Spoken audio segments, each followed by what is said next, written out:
There you go. That's your thing. Ride for Recovery. I know somebody that's actually doing the Ride for Recovery. This is his 4th trip on it. Hey, what's up, guys? We'll be going live here in just a minute. We're getting our guests acclimated with what's going on. This is Dave Devericks with he follows a different 12-step fellowship that's Christ-centered. So we're going to get set up. Just bear with us. It's our good friend James Matthews. This is his 4th ride. And when I mean ride, I mean bicycle ride. Oh, wow. Yeah. So I gotta put this up here like this? I'm going to get you all squared away. So James himself, he rode from Delray Beach, Florida to Philadelphia the first time. Then he rode Norwalk, Ohio to Portland, Maine, and then back. And last time, it won't tighten up.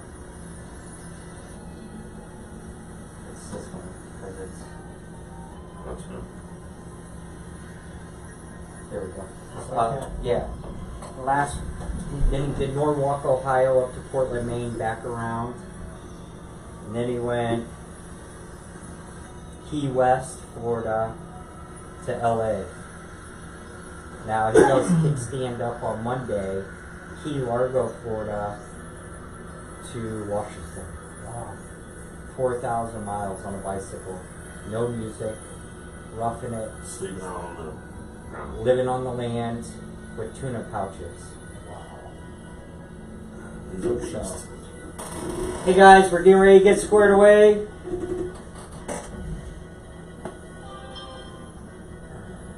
Four seconds, Ken. I just lost contact with the camera. Go figure. Hey guys, welcome to Hope from Ohio. It's Friday night, 8 p.m. Eastern Standard Time. We are in studio today with Dave Devericks and Garner. Hey, everybody. So, Garner, why don't you tell us a little bit about what Hope from Ohio is? Hope from Ohio is a faith-based multimedia platform that provides information and resources to help strengthen, guide individuals, families, and organizations who may be experiencing any affliction in life. We do this by offering our own experiences, strength, and knowledge, and that of our weekly guests. Hope from Ohio's mission is to maintain the services designed to connect anyone suffering from mental illness and or substance use disorder to a real-time solution for personal recovery. It's a mouthful. Dave's going to go ahead and get us going with our show verse. All right, here we go. Psalm 62, 5 and 6. Yes, my soul finds rest in God. My hope comes from Him. Truly, He is my rock and my salvation. He is my fortress. I will not be shaken. Anything discussed here on Hope from Ohio has no direct reflection on krmaradio.com. That's KRMA Radio LLC. Garner, why don't you play that open letter?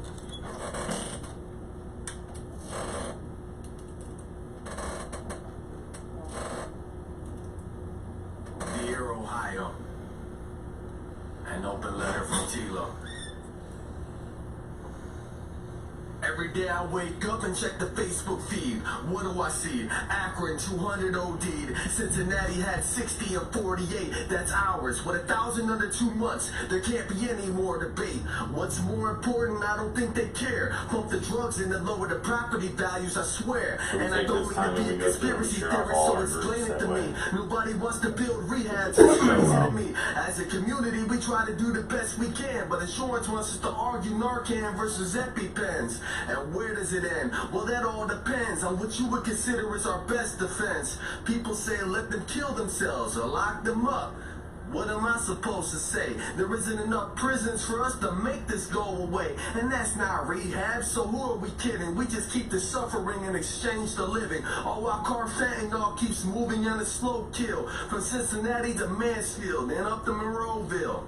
I feel we're at war and it's a battle scene. And still there's people Trying to who go will into tell me the Facebook addicts jail. will never get clean. But I'm supposed to be here talking hope, not trying to throw the fault. So allow me to bring this negativity to a halt and just breathe.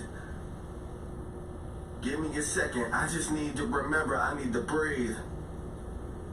So do you live out in Medina then?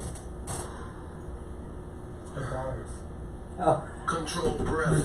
Though death is at our doorstep, those against our positive community have yet to see our force yet. With love we can overcome, and that's what I believe. That's why I feel Ohio has got to take the lead. How do you concrete 1.3 level? million including all in peace. Whatever. Imagine if we had that Now daily he's doing a throughout bit all our out there streets, off of, from Toledo to Chillicothe, out there by Columbus to Rico. Lorraine. Each one reach one. We can Overall. all be the change.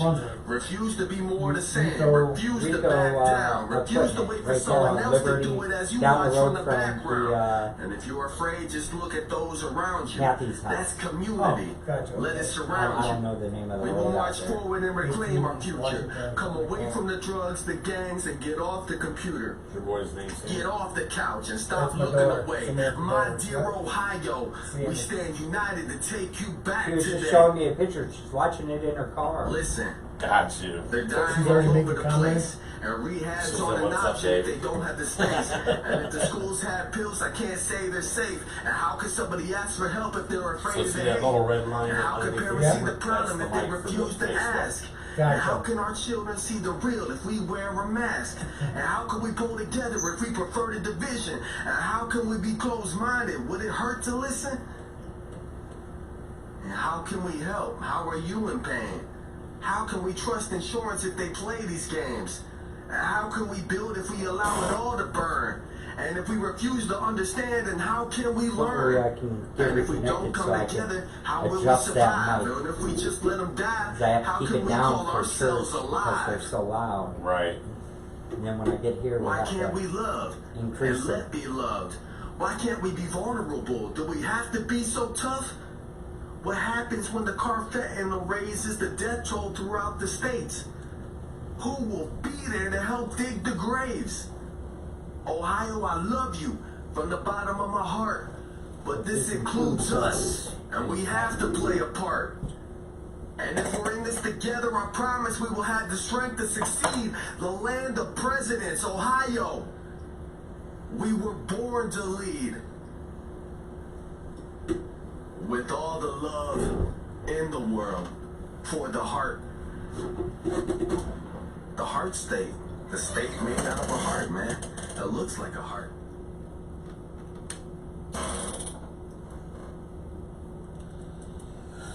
Hey guys, welcome back. Thanks for tuning in. We're here on krmaradio.com. It is now 8:05 Eastern Standard Time. We're in studio with Dave Devericks. Before we get started, I want to give a shout out to my man Brian Crawford over at Conspiracy Tattoo in Kent. Go check him out. Check out his Facebook page. Look at his artwork. He's a beast out there. A lot of experience, steady hand, real well. So shout out to Brian Crawford at Conspiracy Inc. for helping sponsor this hour of Hope from Ohio Radio. Amen. So, like I said, we're in studio with Dave. What's going on, Dave? Oh, not too much, man. How's it going? It's You going, good? It's going good. I can't complain.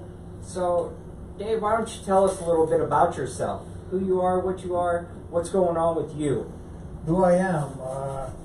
I'm a grateful follower of Jesus Christ. Amen. Born and raised in Brunswick, Ohio. I live in Medina, Ohio now. I work for the Cleveland Clinic, and I also help run Celebrate Recovery at Heartland Community Church in Medina. Heartland, is that where Stephanie is? Stephanie is at Cornerstone. Oh, okay. Yep. I apologize. I'm also on her team at Hope Recovery. Hope Recovery. I remember when Stephanie and give it to me, the guy, the son, FBI guy, I know. I can. It's Robbie's Voice, yes. started that like restaurant slash. Yes. Mm-hmm. So yeah, we Robbie's love. Recovery House. Yeah, that's it. out there in Medina.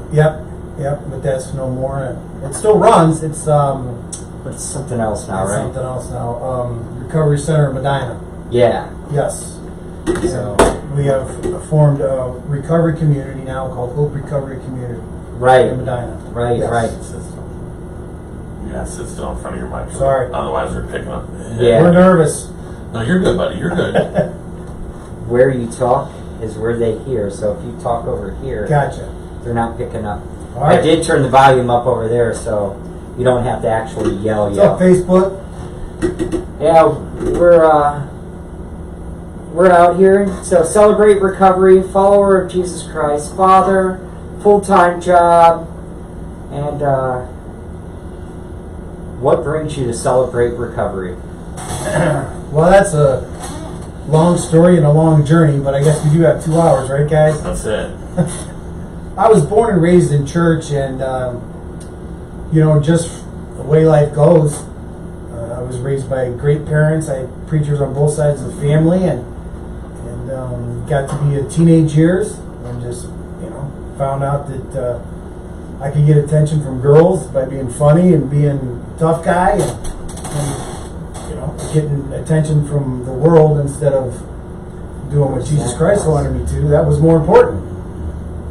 No, you can go ahead. I'm sorry. Oh, I'm sorry. So before you go into detail, Right. why don't you explain to them a little bit about what Celebrate Recovery is? Celebrate. They know what that is. Okay, yeah, perfect. Celebrate Recovery is a recovery program that started in California at Rick Warren's church, Saddleback, and we use the 12 steps of recovery, which is broke down into 8 principles, as an umbrella to recover from anything in life that has happened to you that you need to recover from. And we say hurts, habits, and hang-ups. So whatever your hurt, habit, or hang-up is, we use the 12 steps of recovery, and we have a format for that, and that's what we do. Now, Celebrate Recovery, tell me if I'm wrong, that you don't actually have to be in addiction to do that. Celebrate Recovery can help you with other problems besides. Correct. We have a lot of different groups at Celebrate Recovery. We have drug and alcohol group, chemical dependency group. We have I lead the hurts, habits, and hang-ups. With my issues are anger, codependency, pride,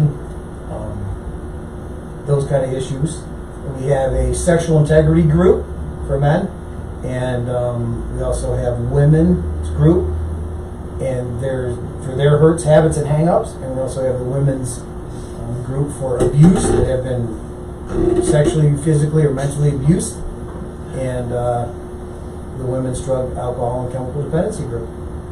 Pastor Baker says hurts, habits, and Harleys. If you got Harley addiction, man, we'll help you out there. That's Pastor Baker, buddy. What's up, Baker? So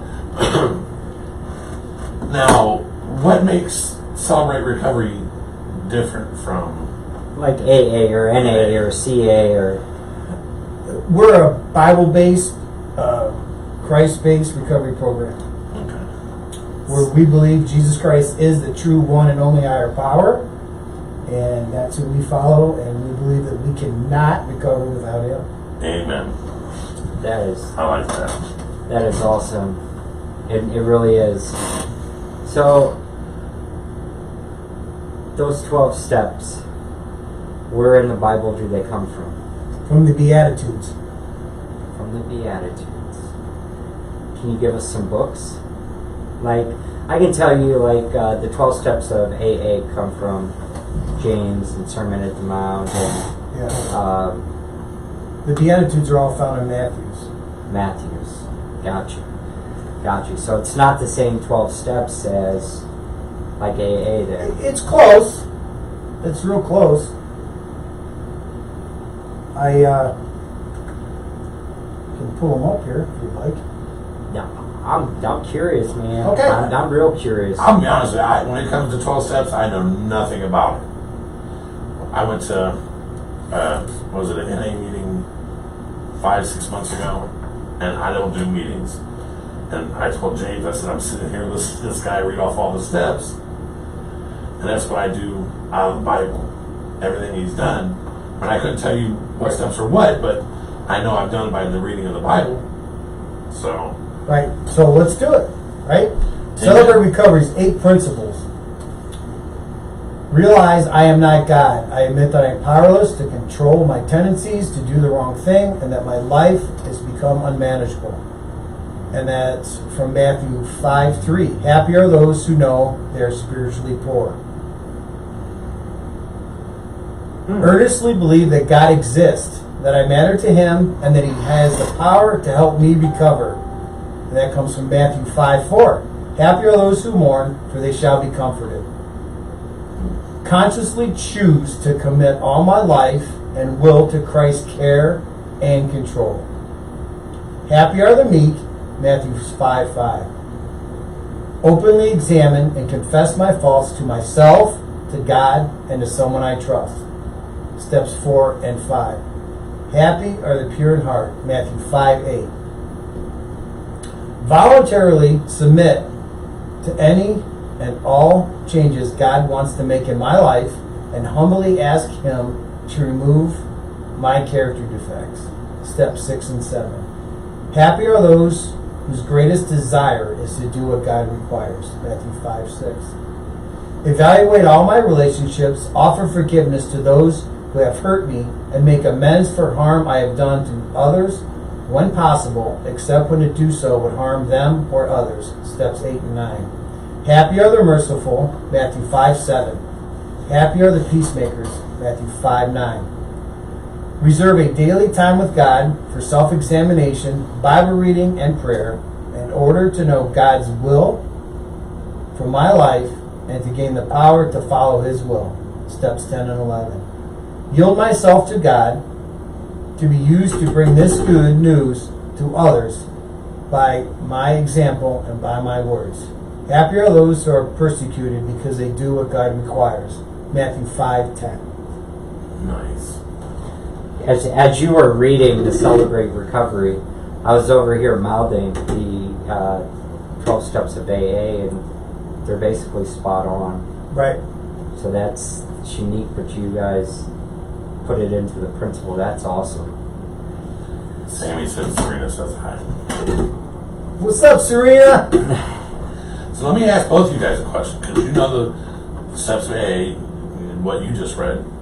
So when you're asking for forgiveness for something that you've done wrong or you've harmed somebody, unless it's going to cause harm to them, okay? You know, like Pastor Baker says, if you ask for forgiveness, you can't be forgiven unless you forgive the person that's done it to you or whatever. You know what I'm saying? Mm-hmm. So, say I did something back when I was using, and I wanted to make amends about it, but I felt that it was too hard of something to do, but I feel bad about it, so I still feel. This is a question that was asked me, so that's why I'm asking. How would you approach that? What do you mean too hard? Like it's too hard for you to ask for forgiveness? Or you think you've done too much damage to them to ask them for their forgiveness? That just, you know, you have to utilize your moral compass there. You know, it says make an amends unless it will cause more harm. So, let's say there's the act, right? Let's say you stole from your best friend and it caused him to lose his house. Right. Right? That's a hard act. However, to admit you're wrong and ask for the amends or try to make the amends, that's not going to cause more damage because the damage there is already done. Mm-hmm. Now, let's say you cheat on your spouse and you come clean about it, but you don't come all the way clean. And then it starts eating you up inside, and as you're working through these steps, you have to make that amends, right? Is that coming the rest of the way clean going to cause more harm? Is it going to open that wound back up? Is it going to go a little bit deeper?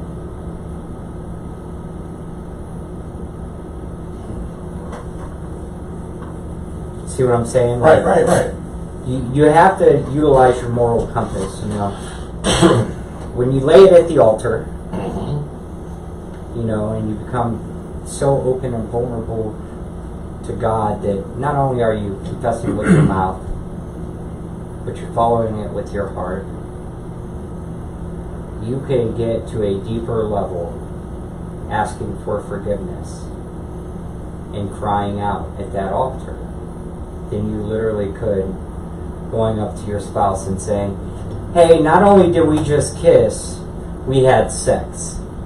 Like, that's going to be more harm, right? Right. So you can ask God for that forgiveness, and then you can take it upon yourself to make sure that living amends would be, don't do it again, and show your spouse how much she truly means to you. Now, see, that's how I felt about it, because like I said, I don't know the steps.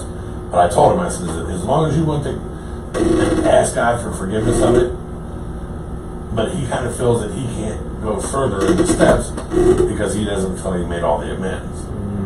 So that's why I was asking. In my journey, there was things that happened to me that I had to forgive that I couldn't get past. Right. Somebody has done to me. And the people that I needed to forgive, I did not want to approach. And in Life's Healing Choices, which is the basis book of Celebrate Recovery, it says if there's amends or forgiveness that you need to offer and you can't physically talk to that person, pretty much talk to an empty chair. And there's people that I don't want to have relationships in my life, but I needed to forgive them because I couldn't move forward. So I pretty much closed myself in a room and talked to them like they were sitting there and they weren't. Nice. That's exactly right. Right on the head he hit it. You know, sometimes you can't make that amends. Such as maybe one of your friends died. Right. And you still owe them an amends. You just chalk that amends? Or you make it. Or do you make it? You make it. I like that. I'm gonna tell him. That's, you know, you have to do things like that. Like, you have to forgive no matter what. Forgiveness isn't always for them. It's more for you. Right. And it's selfish that way, but it's true. Like, I had to forgive people that robbed me of my innocence. And the forgiveness wasn't for them. It was for me. 100%. Like, that's how you grow. That's a true sign of maturity and growing and expanding and becoming more rounded. When you can go from being punched in the face and getting angry to getting punched in the face and forgiving. It's a true test of character. It's hard. In society, we do a knee-jerk reaction, right? Amen. In Christ, we become more, what's the word I'm looking here? More reserved, but bold. We start analyzing what the other person is going through. Well, and as Christians, right, we're supposed to share the love of Jesus Christ. Right. If you offer forgiveness on somebody that would never expect that you're going to do that, you're showing them the love of Christ, and that might just what they need to change their life around and turn it over. You guys are funny. That's awesome. I wish he was on to that. I wish he wasn't at work. He was listening to this. He'll see it though. What he just said there just hit me right here. Like, there's some people that I just need to go and forgive and stop holding grudges. Amen. You're stuck. If you're holding grudges, man, you're stuck. And you're fooling yourself if you don't think you are. Yeah. You know? You're stuck, Facebook. Come on, forgive. So, celebrate recovery. Yes. Is that how you found your freedom? Come Yeah. on now. Yeah, I mean, I found my freedom in Jesus, if you want me to be completely honest, right? I was raised in church, and I'm not going to bash the church I went to or bash the people because they did what they thought was best and what they were doing. I was hurt by religion, and I was hurt by the church. And the God that I was raised with was a judging God. And so in my journey of just being proud, I was a proud dude. I was always, and in my pride, I always played the victim. So it was always the other person, right? That person screwed me. That person did this. My wife did this. Would you believe what she did this time? And so when I got divorced for the second time, I spent a lot of time studying relationships and marriages, and I wasn't doing it for the right reasons. I was doing it to prove that I was this great guy, and she had issues, and I was the victim. Other person's It's always the other person. So, and I'd spent a lot of time in counseling, and pretty much just going through the motions, really, just trying to prove that I was this great guy, right? So I'm sitting in church one day, and the pastor's talking, and he says, "We're going to start this recovery program called Celebrate Recovery," and the journey that got me to Heartland is a pretty crazy journey. I'll share that in a little bit too, but. So I'm sitting there, and he says, "We're going to start this Celebrate Recovery," and it was like heaven opened up. I was like, "What?" And I gave my testimony Wednesday, and Randy Nichols showed up, the preacher that was preaching that day, and he's like, "Dude, you said it word for word," because I remember vividly. So after the service, I run down, and I'm like, "Hey, man, sign me up." He's like, "What?" I'm like, "That CR thing or that Celebrate Recovery." Yeah. He's like, "You want to come to Sober Recovery?" I'm like, "No, dude, I want to run this thing." I'm like, "I got my act together, right? That's perfect. I'm going to run it." And he's like, "Wow, Dave," he's like, "I really appreciate your enthusiasm, but you got to go through this book first." It's called Life Healing Choices. So I'm like, "All right, dude, sign me up, give me the book," And I just started going through the steps, like step one. I'm like, yep, she was powerless. Yeah, man, she wasn't powerless. If she wasn't powerless, we'd still be married, And I got all the way to step 4, blaming, ex-wives and ex-girlfriends for everything and reason why they weren't with this great guy, right? And God just smacked me with the book, like hardcore, like almost I felt it. He said, "Man, this is about you and me. Amen. Nobody else." And he's like, "You need to go back to step 1, open this book up, and you focus on me and you. And that's it." And that's what I did. And man, it was a game changer. Did a lot of crying, man. Still do. I'm only in this. Was my, Oh, you're a crier too? Oh, dude, I Oh, ball. James ain't gonna like you then. I ball. You a crier or no? No. Are you? Oh yeah, I am. So I'll hug it out if you need to hug about it. I mean, we're good.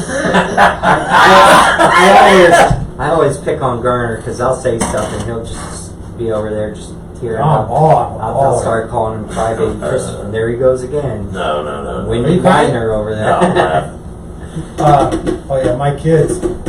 We'll go to a movie. Right? Even when my kids were little, and instead of watching a movie, right, Hannah and Sam, this is you guys, they're like looking at me to see if I'm crying. I watched a TV show today, and Christopher was sitting across from me. He says, "Papa, are you crying?" I said, "No, man, something got in my eye." Right. But yeah, I'm a crier. But yeah, it is what it is, That's it. But that was it, that's how my journey started, and man, I'm gonna tear up. I'm gonna start crying. It's all right. It really is. I won't pick on I have so much respect, for people in recovery because God used my pride to get me into recovery, like to get me into recovery. Like I thought I was going to run this whole program, right? But man, you guys in recovery, you had the guts to realize you were powerless. Like say, I can't do this alone. Not all of us. A lot of you did. Everybody I know that's in recovery got to a point where they were like, I can't do this by myself. Pastor Baker got me. I couldn't stop. You I know? listened to Pastor Baker preach one day, went home, poured out the alcohol, and I was done. Ain't had a drug since. That's awesome. No steps, no A, no. That's awesome. I know quite a few guys. I know quite a few guys that prayed a prayer and God delivered them from that. I wasn't so lucky, man. I gotta work it. And I gotta work it every day. And me, like I stopped out of spite, and it kept me there for about 4 years, dry, drunk, wanting to get high, and I made a conscious decision to relapse, and I overdosed. And it's but by the grace of God that I'm here, because I was down Amen. for time without breathing. And it's from that point on, like, some things happened, and, you know, the only thing I could do was trust God, because everything else I tried hadn't worked. And for 30 days I trusted God to get me out of a situation, but I wasn't helping myself along. You know, you can't pray a penny prayer and expect $1 million result, right? And I did that for years, brother. And- Years. And I told somebody, I was like, you know what? You guys are making me look like a fool. You know, this is crazy. You guys have me believing in something that I don't believe in, and yada, yada, yada. And they're like, dude, how are you praying? And I told them, and the guy called me a big dummy. He said, you big dummy, you're praying wrong. I said, why don't you pray for God's will? I had never prayed for God's will in anything. And I prayed for His will on a Sunday night, day 28 after my overdose, and I prayed for His will Monday morning, day 29. 3 hours later, my wife got a call that said, Mrs. Kane, your husband's got enough resources in his life that we're closing the child neglect case and child safety plan. It was at that point that I knew God was real, because everything I had tried for 28 days didn't work. But when I took a suggestion and I prayed, He showed up and showed out all the way through. Like, that tears me up, because that's the truth behind it. No. I overdosed 2 weeks after I got married with my 3-year-old stepdaughter at home. And I was down for about a half hour before my wife found me. She used to work half days on Wednesdays. I probably shot up around 12:05. She got home about 12:40 and found me like that. That's what I was looking for. I couldn't find it. That's how I know God's real. Ever since then, just let a fire up under me, and I ran with it. Good, man. God's gonna get you. One way or the other. If He wants you, He's getting you. You don't Amen. you don't have a choice in that matter. No, you don't. You know, I was raised in church my whole entire life. I have pastors on both sides of my family.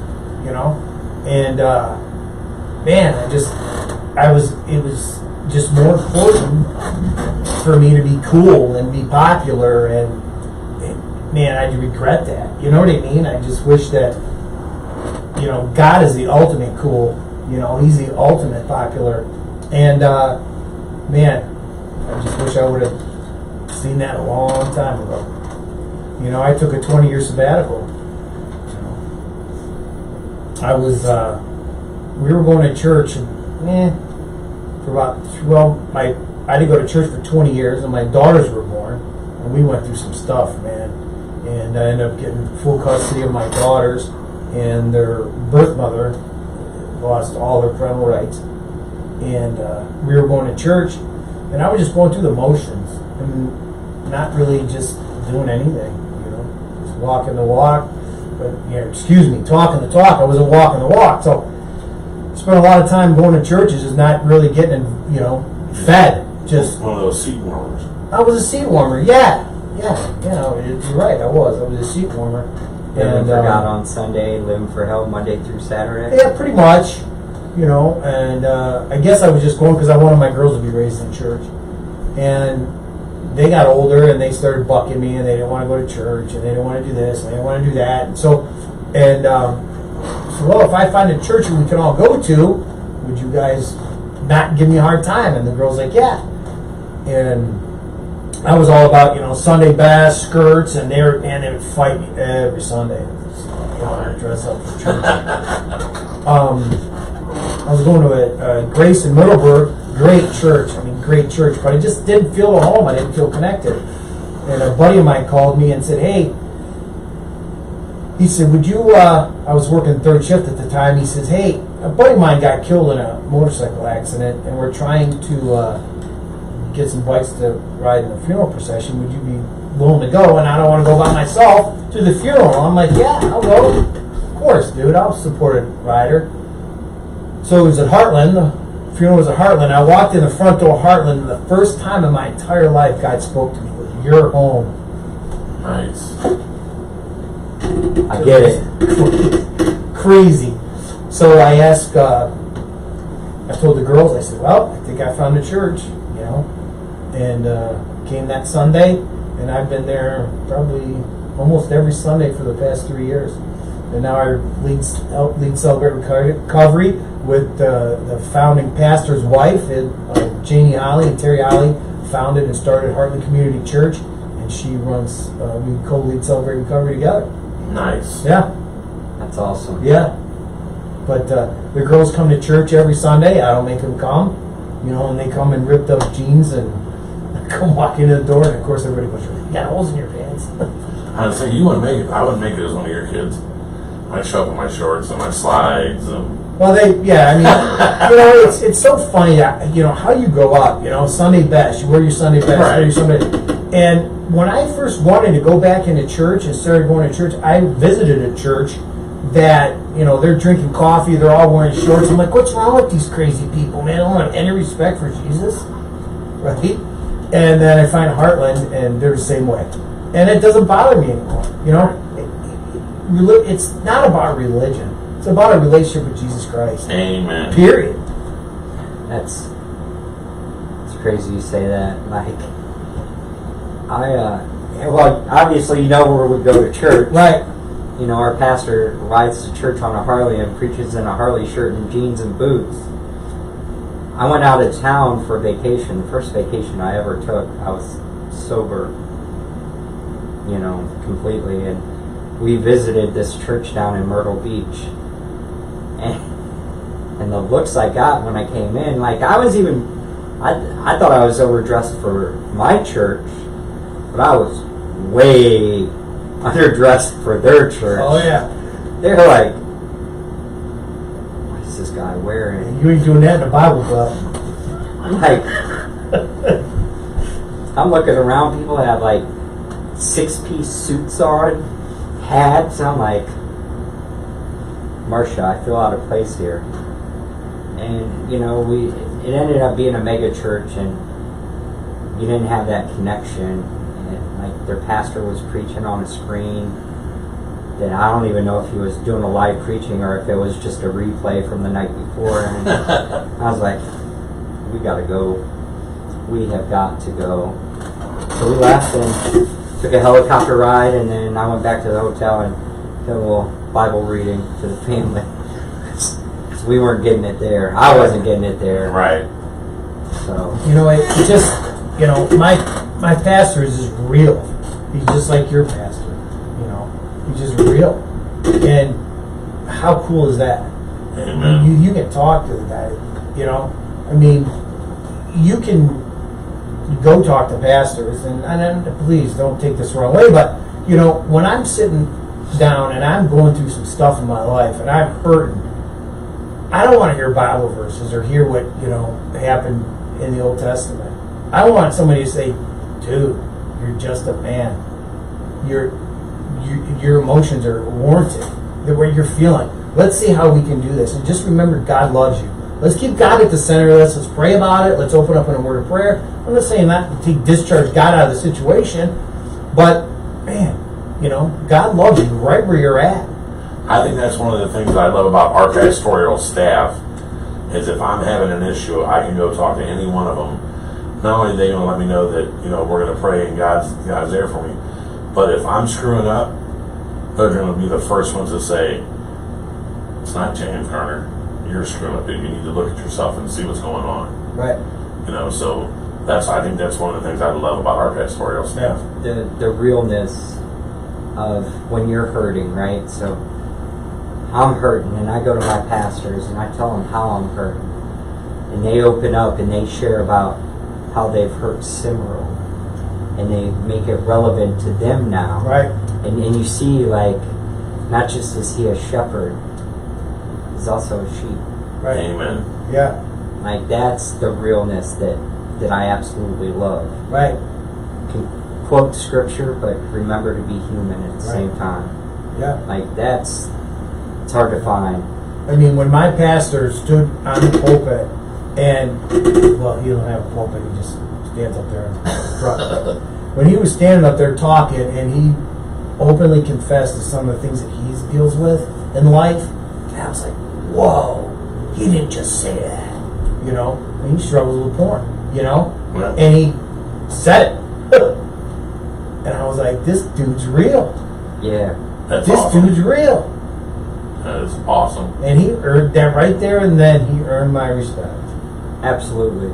They're just as human as we are. Just as human as we are. They bleed the same red. They Yep. hurt the same hurt. They cry the same You know, tears. and being raised in church, and I was out to dinner with my pastor, and we're talking back and forth, and he, tell me a little bit about your story, you know. So I was telling him my story. He stops me in the middle of it. He said, Dave, do you realize Jesus loves you right where you're at, man? He doesn't care what you've done, what you're gonna do. He loves you right where you're at, and he wants to have a relationship with you. Amen. Amen. 45 years of going to church, and it took that to transform me. But that's what I just needed. It's, you know, it's what I needed to hear. legalism. It'll get The you every legalism time. of religion is a downer. It's a downer. I don't care what you wear to church. I don't No. care if you come walking in, you know, dirty, greasy, and stinky. I'm going to point you to the donuts and the coffee and say, come on in. Pastor Baker showed us that a couple times. We've been to some Bible studies. You know, we do Bible studies at the Hope Cafe. Right. And, you know, there's been some people that's walked in that, I'm not going to say they were, but could have been high, could have been drunk, whatever. And instead of letting them interrupt the Bible study, they was welcomed in, and, you know, he's praised for him right there on the spot. I think that's... Your church has donuts and coffee? Well, donuts are fatty, and we have donut holes.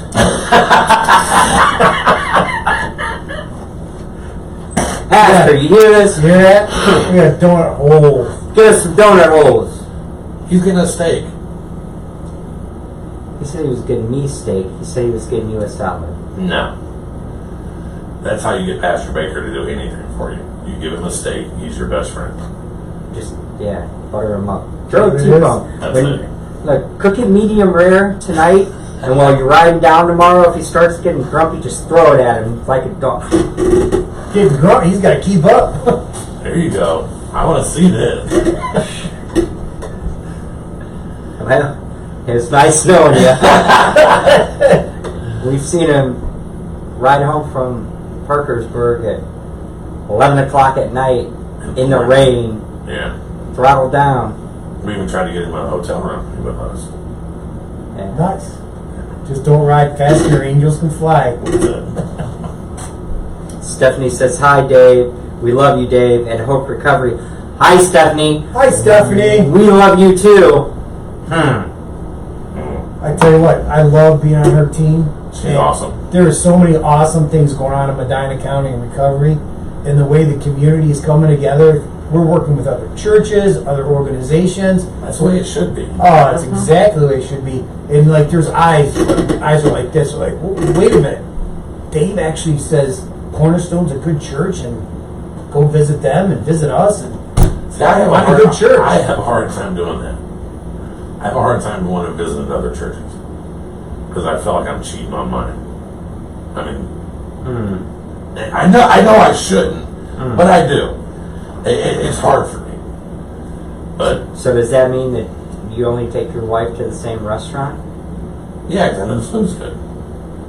So you only go to one restaurant? No. Heartland's Heartland's my home church. I love Heartland, but I've been to Cornerstone, and Mark brings it, man. He's a good pastor, and every night I listen to James Ford in Chicago, and every night I go to sleep listening to him. He brings it, you know. I love being at my home church, no doubt. Right. You only eat a 1-course meal? Come on now. Look at me. You know better than that. So you can't get fed from multiple dishes, huh? Stop it. You know, the thing that drives me, at least you're in church. You know, at least you're in church. You know, and people say they're spiritual, they're not religious. You know, they don't need to go to church. You know, God wants us to be in community with each other. In fellowship. In fellowship, you know. There's things that happen in my church that sometimes I don't agree with, but that's not my deal. I'm there to get fed. I'm there to welcome the newcomer. I'm there to praise Jesus. Right? I'm not there for the legalization of it, or and the drama in it. You know. And if you stay focused on your relationship with Jesus, you're not going to notice any of that stuff anyway. Our church is growing. Why do you think it's growing? Because we're doing something right. Amen. Yes. We get it. We get it. So, I don't know if we've touched on this. Did you suffer? Do you suffer? Did you suffer from substance use disorder? No. I do not have a substance disorder, abuse disorder, no. I have some major anger issues. Mental health? I guess you could call it that, absolutely. Now, I've never looked at it like that, He but... wants to punch me right now. I see. Well, that's... This dude just said I His got face is mental not as health. red as your shirt. I just swallowed a big pill, but yeah. I'm getting a little uneasy in my chair, but yeah, I got anger issues. Okay. Yeah. So I remember because I was listening when you spoke at the Warriors Project, some things that had happened. Something happened with your son, right? No? Oh, man. Yeah. Yeah, we could talk about that.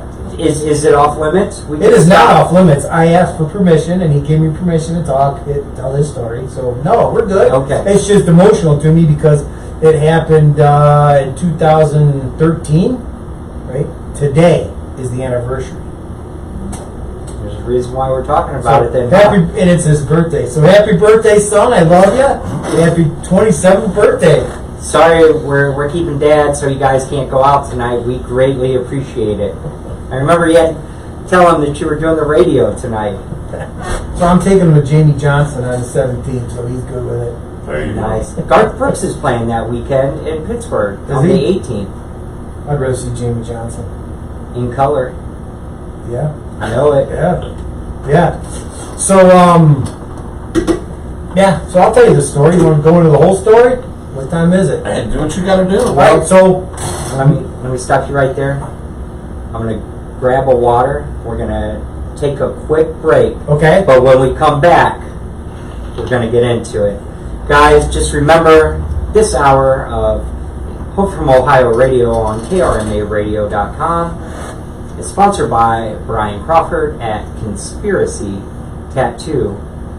Go see them for all your tattoo needs. Why don't you play a song, Garner?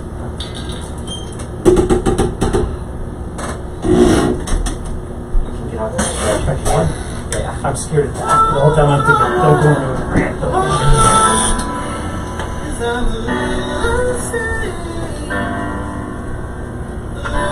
You all right, Garner? Did I upset you? No. You sure? No. Hey, what's up, guys? You're gonna want to stay tuned. This is a great story of overcoming.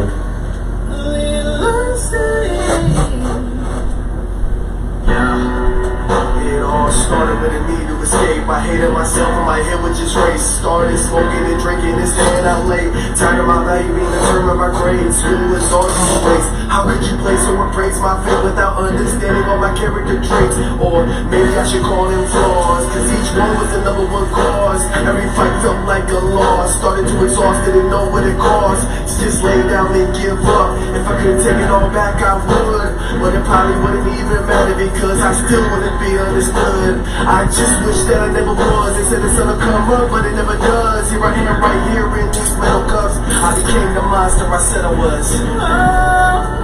And you going good? Yeah, cool. No, it's just, yeah, no, you don't upset me at all. No, man.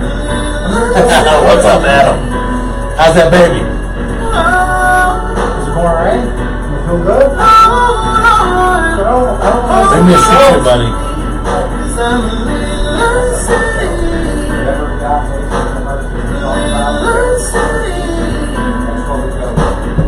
None of this really concerns you. Giving me cold love like it burns you. When I've gone my whole life without ever feeling like you're someone I can turn to. I'm not even trying to give you the blame. Honestly, it's just my problem. Whose fault can it be if I had the ladder and still I climbed to the bottom? It started back with them pills, and I was running away from that sickness. If I couldn't afford it, then shouldn't have started somehow. I just gotta fix this. I know I need help, but I don't wanna hear anybody laugh. On one hand, I want it to be over, but on the other hand, I wanna rehab. I'm so unsteady.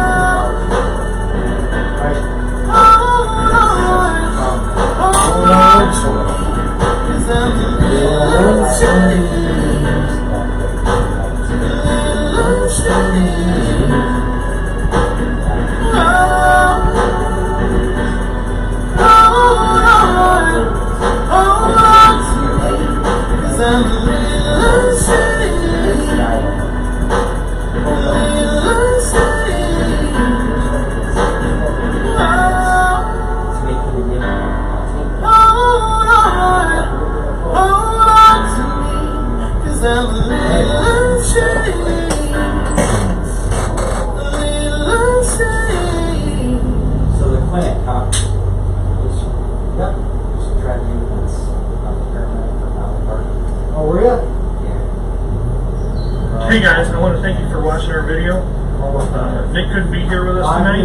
My name is Justin Giuffredo with Eagle Eye Productions. My name is There's also a session. 5 minutes motivational speaker.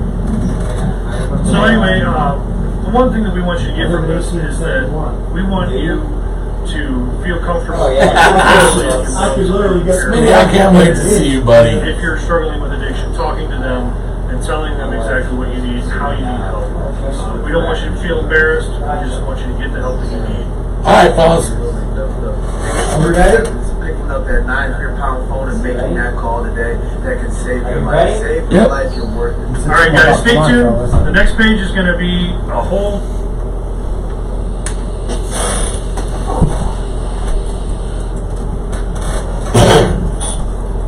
Hey guys, welcome back to Hope from Ohio Friday night.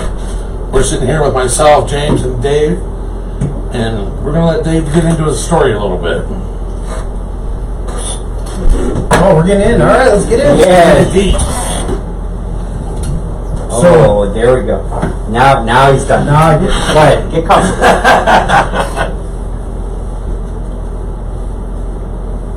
Get comfortable. There you go. I'm See? comfortable.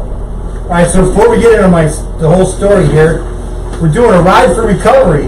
You see that Facebook land? A ride for recovery. On June 22nd. It starts at Heartland Community Church. Check us out on Facebook at Hope Recovery Community.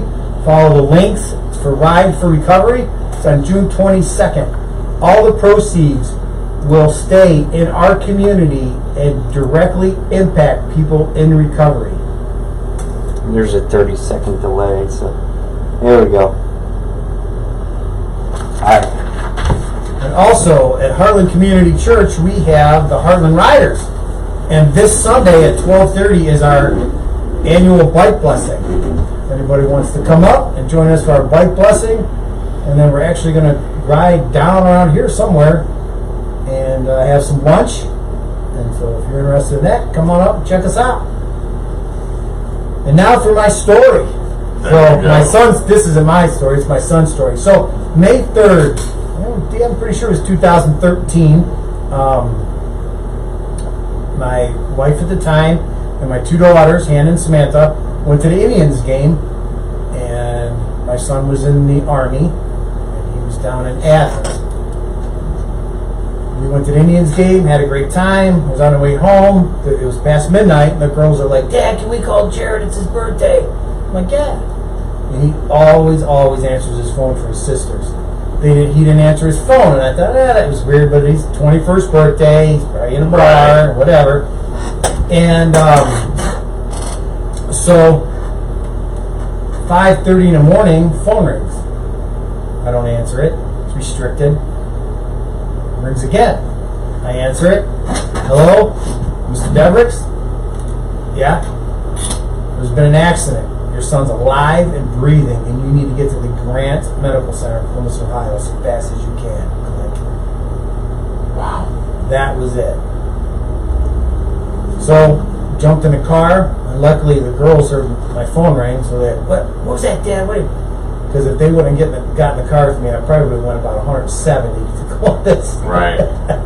So we got to Columbus, and as we're walking in the hospital, going up to his floor, they were wheeling him down for surgery. So my son went to the top of the middle school in Athens, roughly 30 feet, got on the edge and slipped, fell 30 feet and landed on his feet. Broke his fibula and tibula and his L3. And his L3, when he hit, it shattered. And when it shattered, it went across his spinal cord and didn't cut the nerves, but it cut his spinal sac and all spinal fluid leaked out. After his surgery, the doctor come out and says, hey, give me all this doctor crap. I'm like, man, do level with me, shoot straight, I said, you gotta dumb me down a little bit. He says, your son's paralyzed from the waist down. He'll never walk again, and he'll need help. He'll never be able to live on his own because he won't be able to use the bathroom. He'll need help in all aspects of his life. Okay, right? Swallow that. And man, I just instantly got mad at God.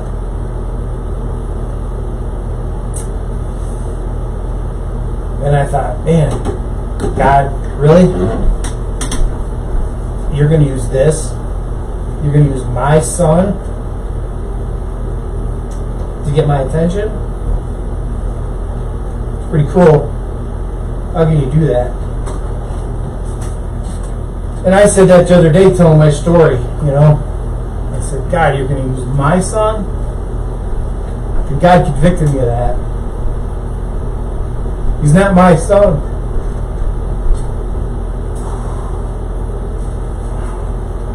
He's God's son. Amen. God just let me borrow him for a while. Right. And so yeah, I just started praying, and if God's never granted me a miracle, I just started praying and praying and praying. Calling every preacher, every church, everybody I could think of, man, get on your knees, get on your knees, get on your knees. And man, so yeah. So my son was in the hospital, and he was at the Grant Medical Center. He had 3 surgeries, 3 major surgeries in 3 days. And the one surgery, the guy came in and said, man, we can't put you in there again. My son goes, come on, dude, let's just get this done. So they did. And he had a back brace, from here down, all the way down, the whole 9 yards, wheelchair. And he was sitting there one night and was, pretty antsy and uncomfortable. And he says, hey, Dad, he says, get the nurse in here, I need a bedpan. Woo! Right? So, he started working. That part of him started working, and then they shipped him up to Deaconess Hospital. And when he got to Deaconess, they put him in physical therapy and worked with him. And so I remember he called me on the phone one day, and he says, "Hey, Dad," he's like, "Man," he's like, "they're gonna have to teach me how to catheter myself." He said, "It's not working down there, Dad, and I don't know what."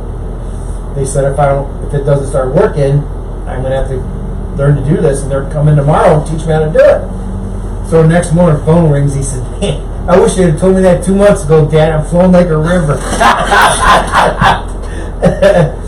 So, my kid's stubborn. He's a fighter, Amen. And man, they got him to the point where he had him in those crutches with cuffs on him, and he had to walk that way, and he wasn't having it, and he just kept working and working and working, and they got him to the point and said, "Dad, we're done with you. That's all we can do in physical therapy," and he just kept working on his own, and today he walks.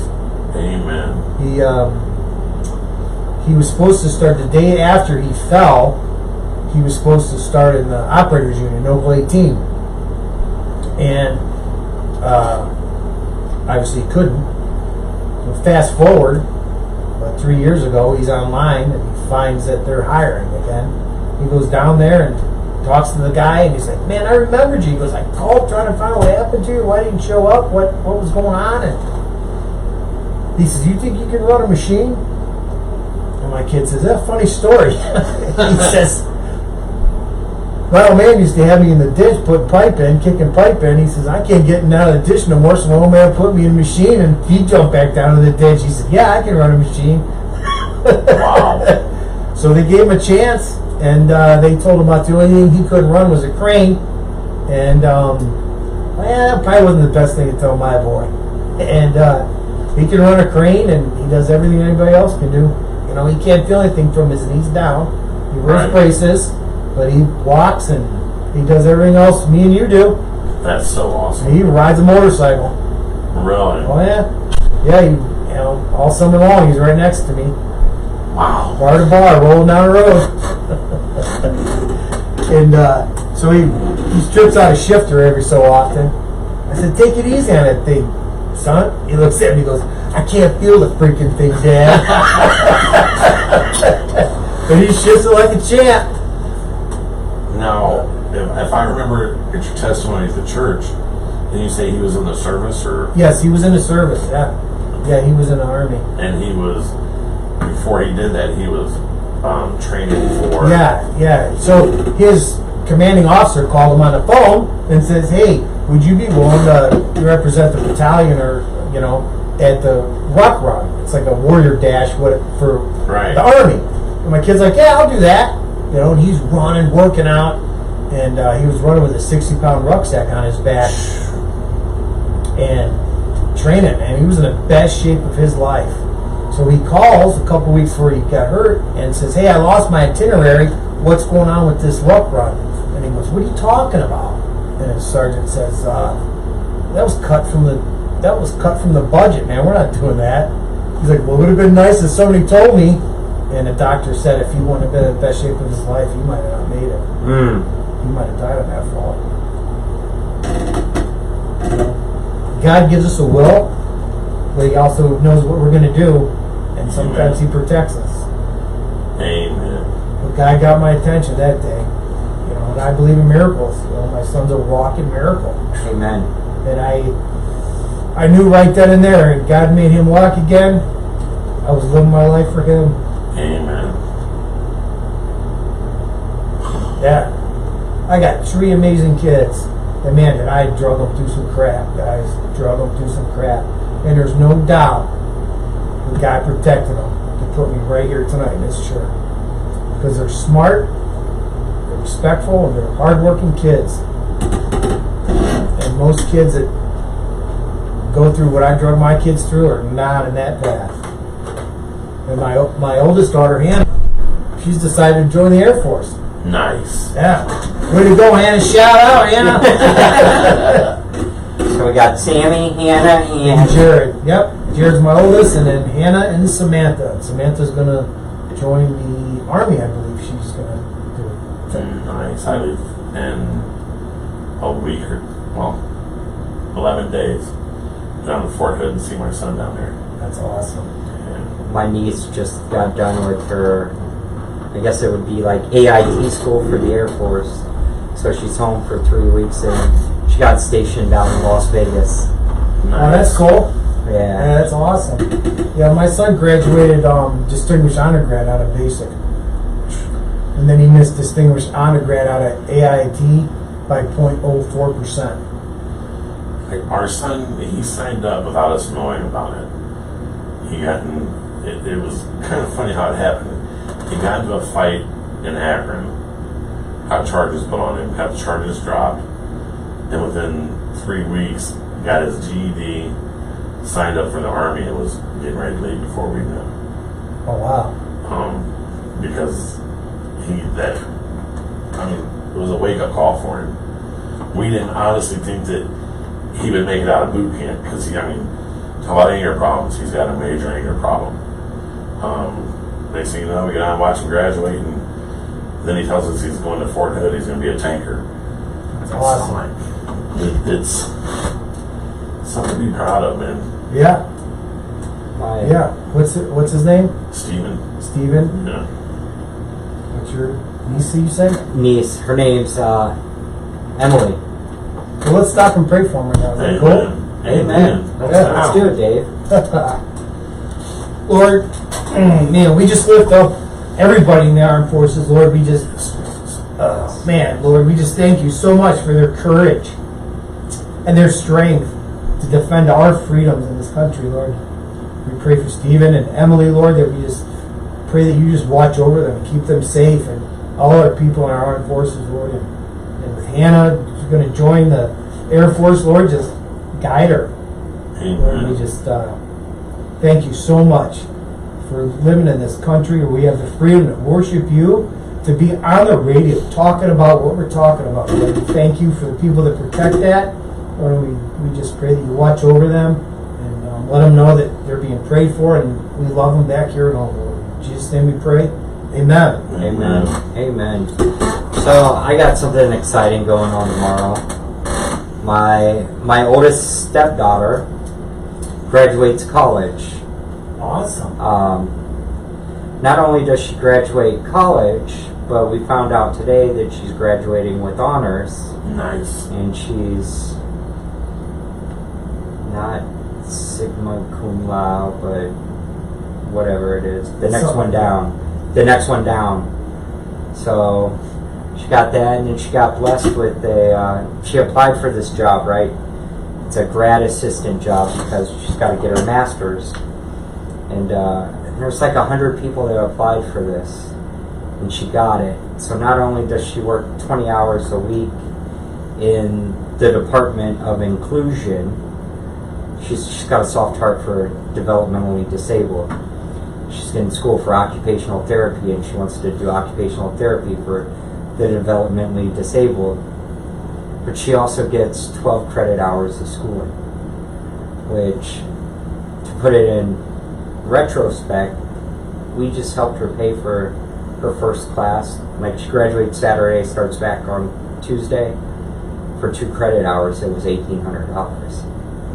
And she's getting 12 credit hours of schooling. Like $11,000 in schooling. And she gets to work with That's big. developmentally disabled. Like, that's a proud moment for me. Like, it's absolutely amazing when you see that kind of stuff. This girl's got a heart of gold, and she started taking missions trips with her school down to the Dominican Republic. It's called Oilers Studying Abroad. And her first trip down there was humbling for her because they were building a latrine at an orphanage. She watched this 2.5-year-old girl walk through feces and mud to find a clean spot. And she said that was it. Like, she's been back to the DR 3 times, helped with the latrine, a library, and they stay at this orphanage.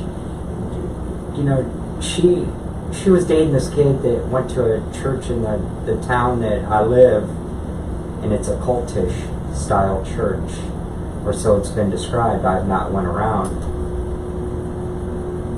So she got turned off by that, though she believed. She never went because of that. Now when she's in town, she comes to church and she asked us for a Bible. Like, do you know how big that is? Like, why haven't you guys bought me a Bible? You bought everybody else a Bible. Why not me? And just to see that growth and to see that pure joy, and see that God's got his hand all over that one too. That's awesome. So, while you guys are at the blessing of the bikes, I'll be crying at graduation. Yeah. Crying. Yeah, cry baby. I might squeeze out some overtime tomorrow, so I don't know if I'm going to make it to the blessing of the bikes, but I'll get there enough time to jump on Randy's bandwagon and roll down to Parkersburg with him. Yeah, I can't wait to see you guys roll in. I'm gonna be down there taping it. Are you? Oh, That'd be yeah. awesome. I just hope it don't rain. I've been working on my bike, man. I swear I detailed it for 12 hours. If it rains, I'm going to cry tears. So, Crocodile tears. At least you get to ride. That's all that matters. I love riding. well, it's only showing a 20% chance of rain tomorrow. Here, look at Parkersburg.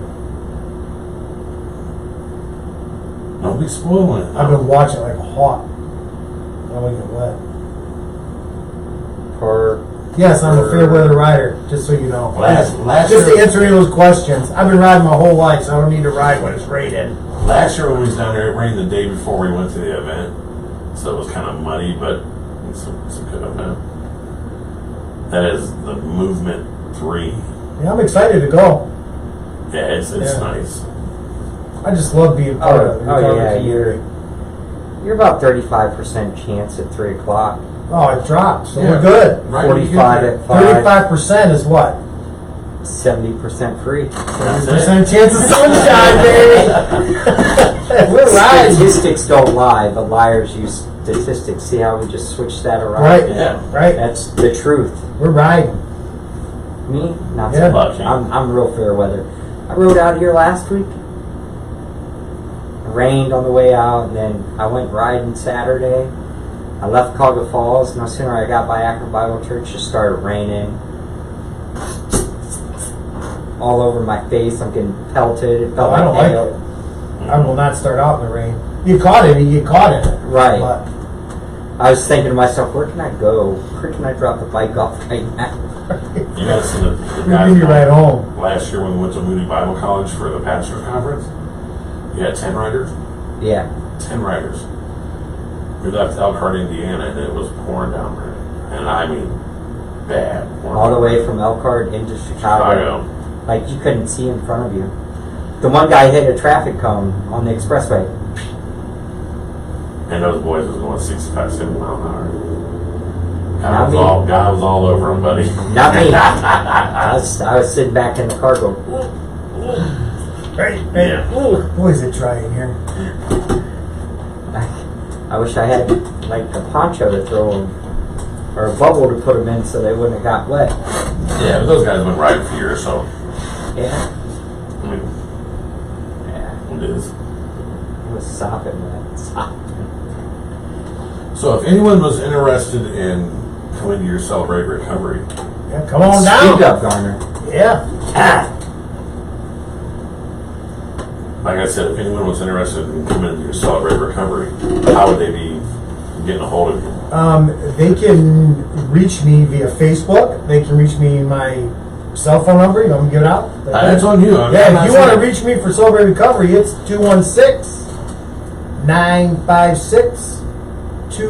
216-956-2802. We also have a Facebook page. You can go to Celebrate Recovery Heartland Community Church, and you can like us on Facebook. We meet every Wednesday at 7 o'clock. We do a large group, which is everybody's together for an hour, and then we go into gender-specific, small, open share groups at 8. So we go from 7 to 9. And every first Wednesday of the month, we have a community dinner, and that's at 6:15.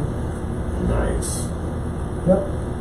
And every week we either do a lesson, and then the final week we'll do a testimony. So we split it up that way. So there's a lesson and testimony every other week. I was gonna say, don't they have a lesson book that they get? No. No. Well, It's the a book, workbook. yeah, it's Life Sealing Choices is the book that you start out with. Well, we do step studies. There's also step studies you can do, but every week we do one of the principles. So every year we start over principle 1. Right. And with me, with my, I need it. I got to start over every year, step 1. That's why God put me in leadership, because I am not a one and done when it comes to recovery. No. Right? I got to work it every day. Yeah, but it's for all life's hurts, habits, and hang-ups. Or we got some. And check us out on Facebook. There's some cool testimonies on there. Katie, that comes to Celebrate Recovery, she came, she's got a year clean from an eating disorder. Amen. And very shy, and she's working on that. And she's actually going to lead our program called The Landing, which is Celebrate Recovery for students. Nice. So we'll be the first one in Medina County to have a recovery program for students. And it'll be a Bible-based, Christ-based recovery program for students. See, I like that. We're going to try to launch that this fall.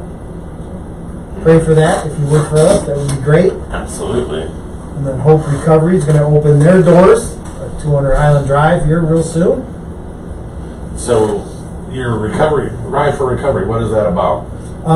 The Ride for Recovery is going to be for Hope Recovery, and it's all about recovery. So we're going to have 5 stops. Each stop will have, instead of doing a poker run, because poker can be an addiction, correct? So we're going to have Celebrate Recovery chips.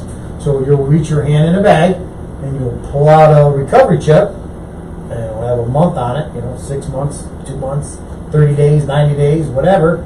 We'll mark it on a card.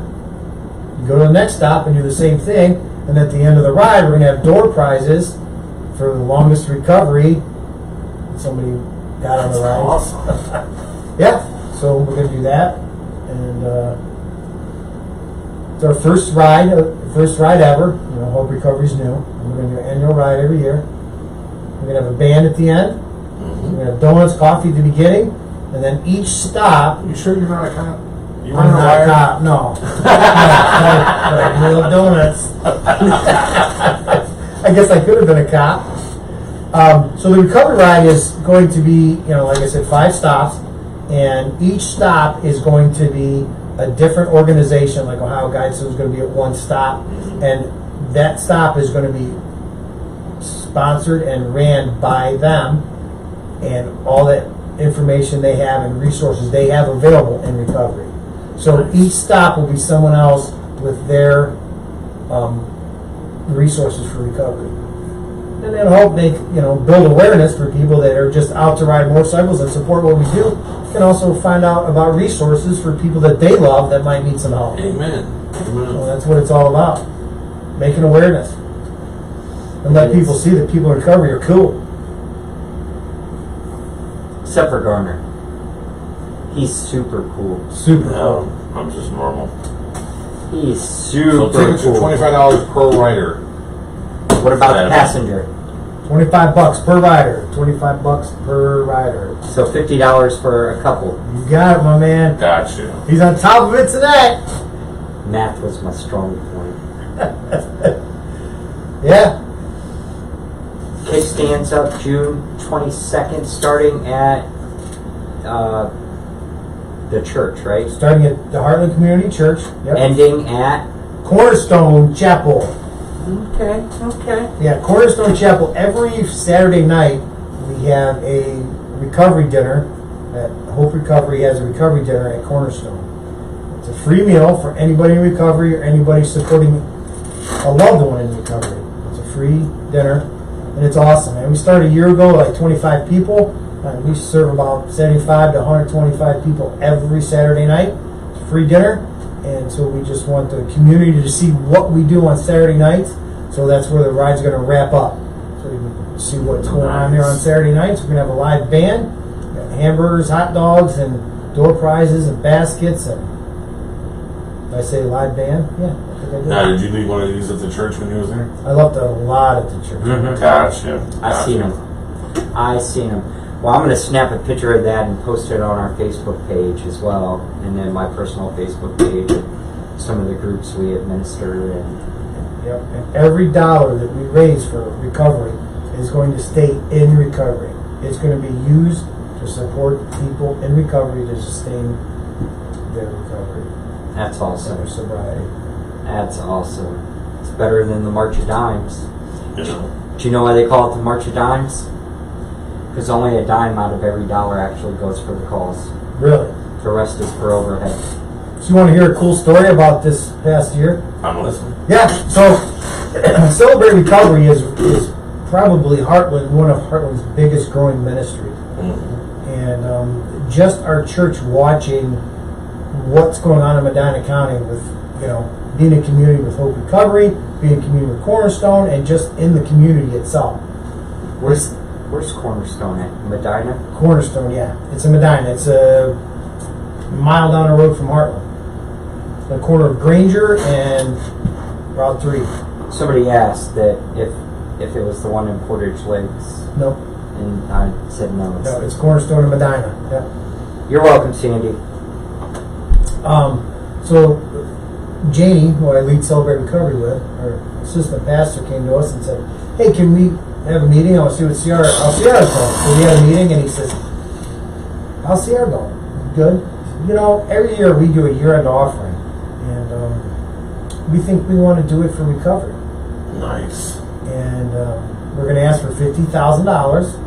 Don't get excited. You might get 20 or 30, but if you don't shoot high, we're not going to get anything.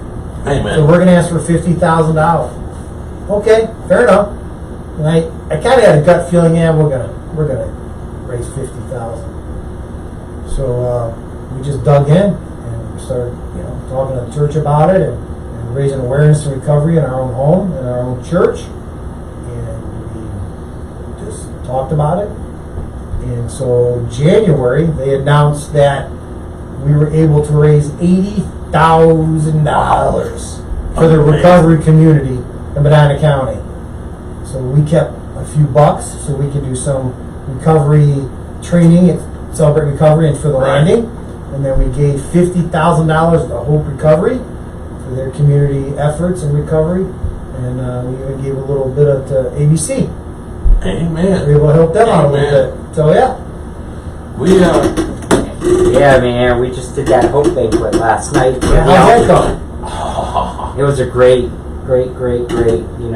We may have fell short of what we needed to raise, but I'm already claiming the victory in it because God is going to provide. Oh, you'll provide. Oh yeah. So we had two women last night, my wife and another one of our members from the church that are involved in outreach. They cut their hair last night to raise money for the outreach center. Wow. James and Roger went around and collected. We ended up with $1,408. for them to cut their ponytails last night. And it had to be, 14, 15 inches of hair that got cut off. Because it was down to their butts, and now it's... Yeah, they're now they're bobs. Really? Yeah. That's awesome. They did that. That's super cool. Oh yeah. Last year, one of the husbands did it, and he had a pretty long ponytail. Yeah, he's a president of an MC, and he let him cut his ponytail off. He ended up raising $700 last year. To put a new roof on our Hope Cafe.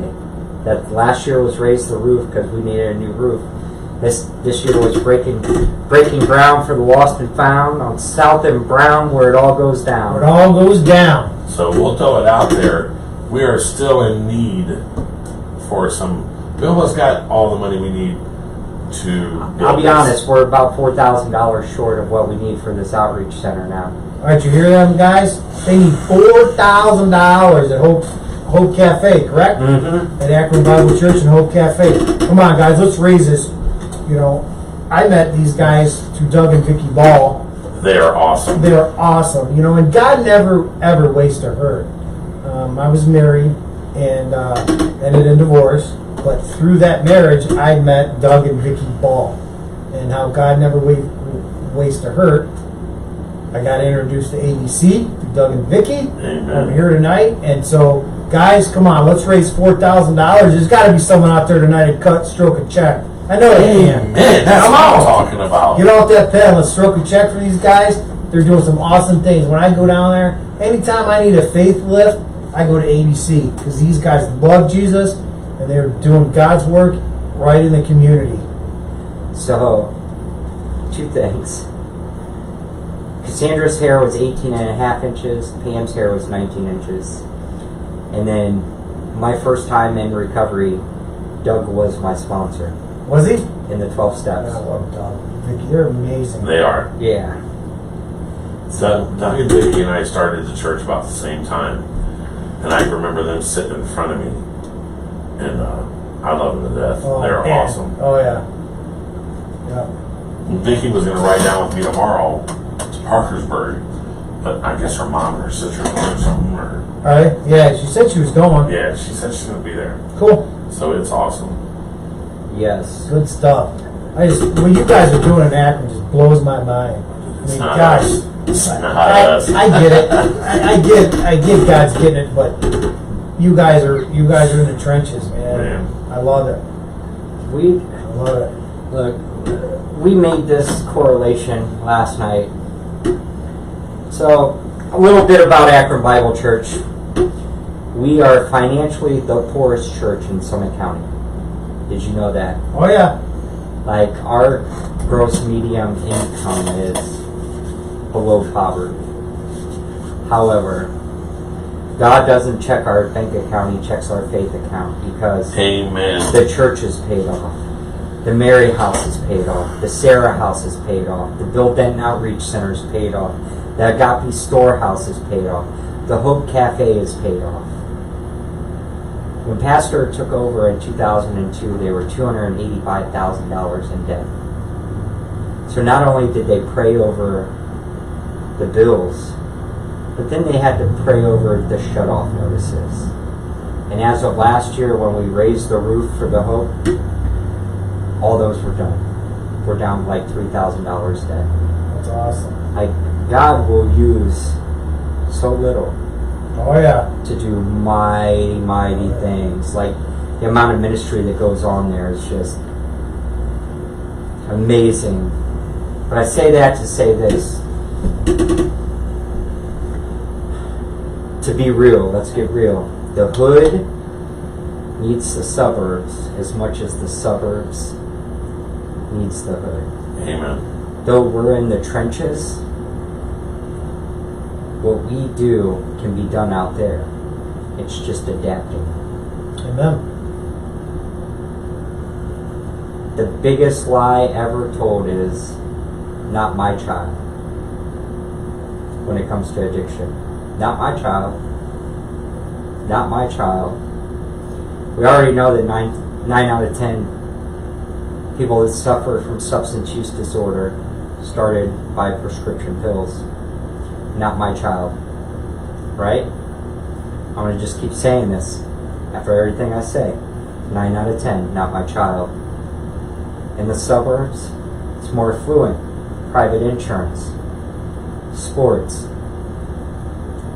injuries, not my child. Mm-hmm. Physical therapy, pain management, not my child. As we're going along, not my child. When it comes down to the brass tacks and bearings, not my child. When they're no longer on pain management, are coming to the hood because it is your child. I'm not saying that drugs aren't sold in the suburbs, but as the stereotype goes, it's in the hood. A lot of suburban kids come to the hood to get their drugs because they don't want their parents to know that it is their child. So the hood needs the suburbs as much as the suburb needs the hood. Right.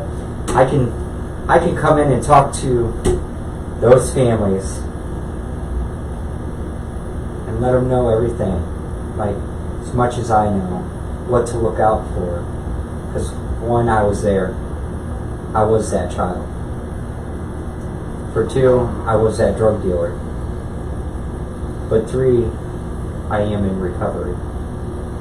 So everything that I learned when in active addiction, I can now pass on to Dave Devericks so that he can watch out in Sammy, Hannah, and Jared. And Garner can look out in Christopher, Cassandra, Sandra, and Stephen. We're a yin and the yang. You know,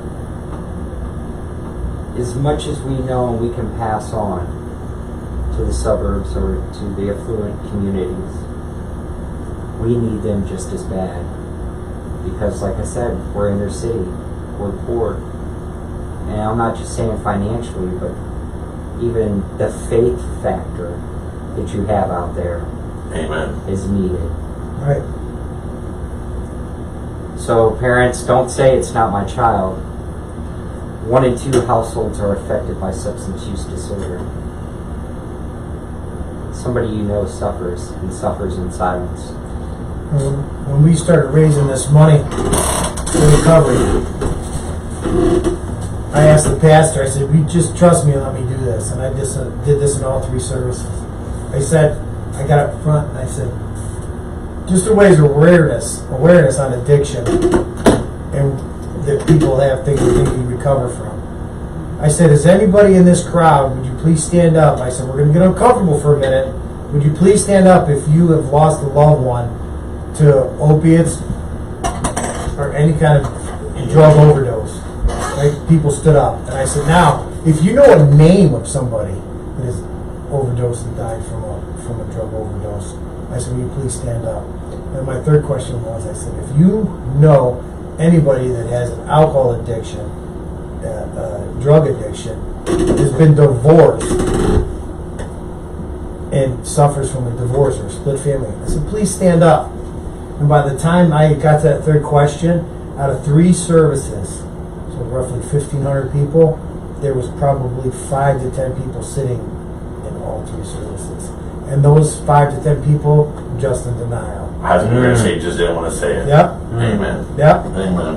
And there was just people just their mouths were, couldn't believe it. Dave, I think I got your leg cramp. Dude, it was bad. I had a leg cramp in the parking lot. I'm like, Lord, really, sir?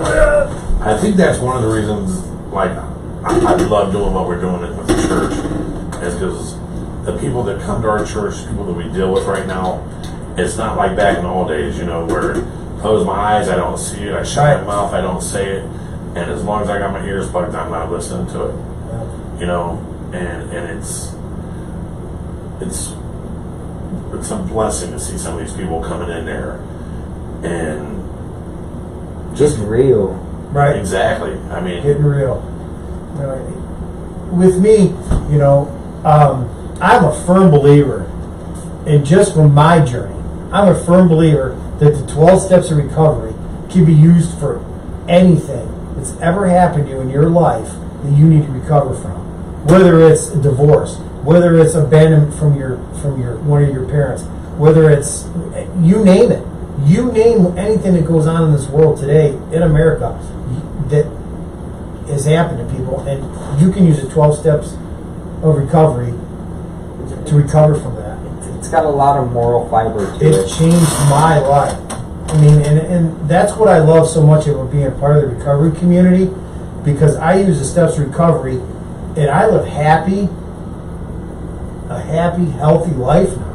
And even in the recovery community, there's a group called Running to Be Well. It's an organization that works with people in recovery, and now that you're working on yourself spiritually to be healthy, emotionally to be healthy, now you can work on yourself physically around other people in recovery to get healthy. And Running to Be Well has group runs in Medina, Kent, Wadsworth, and Stowe. Mm-hmm. And just being part of that, I mean, I've never been healthier, I've never been happier, you know, and I just love to be able to just help people and mentor people and guide people to live happy and healthy. I mean, God put us on this earth and made this world for us to enjoy it. Amen. He didn't make us, put us here to have drama and to be upset and to be miserable and mad all day long. He put us in this world to enjoy it. Let's do it. Let's enjoy it. John 10:10.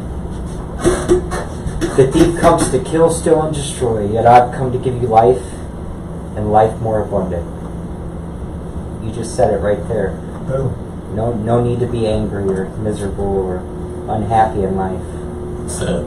He's come to give you freedom.